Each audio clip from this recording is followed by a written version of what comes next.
Sitagarh Anglo vernacular high school के सभापति अंकुर मिश्रा जी को, आनंद गुप्ता जी। जाम होता है। आज मेरी परिस्थिति वैसी है क्योंकि मेरे राजनीतिक गुरु इस मंच में बैठे हुए हैं।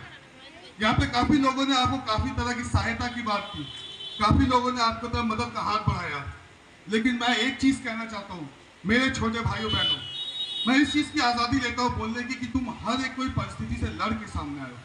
हर एक के पास अपना एक व्यक्तिगत परिस्थिति रहा होगा जिसके अनुकूल जिसके विकूल वो लड़के आगे बढ़ा होगा। तो मैं तुम्हें ये कहना चाहता हूँ अपनी व्यक्तिगत निजी एक्सपीरियंस से जिससे बात हो रही है कि कभी अपने आप को छोटा मत समझना दोस्त।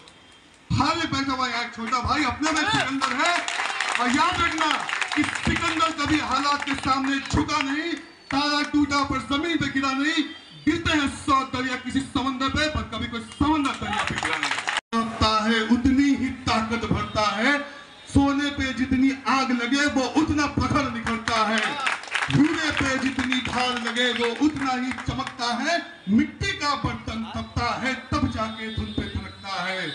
सूरज जैसा बनना है तो सूरज जैसा जलना होगा, नदियों जैसा आनंद चाहिए तो पर्वत छोड़ निकलना होगा।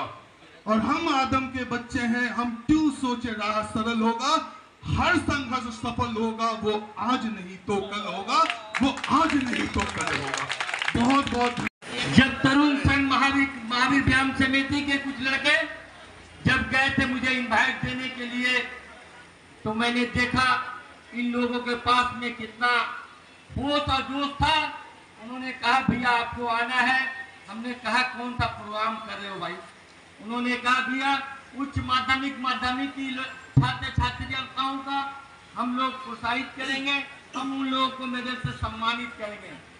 मैं उनको सल्यूट करता हूं इस मंच से कि आज टीकागढ़ में जो ये सामाजिक कार्य कर रहे हैं, मैं इनको कहता हूं कि अगर महावीर व्यायाम समिति को या महावीर व्यायाम समिति के धर्मशाला या तरुण संघ के किसी भी लड़के को कोई भी पढ़ाई की असुविधा हो या किसी तरह की असुविधा हो, या केवल यही तक नहीं, आपको डॉक्टर के पास हो, स्वास्थ्य साथी के पास हो, कन्याश्री की बात हो, रूपश्री की बात हो, हैंडीकैप की बात हो, आपको किसी प्रकार की जरूरत हो, मेरा दरवाजा 24 घंटे लिए आप लोगों के लिए खुला है और खुला रहेगा।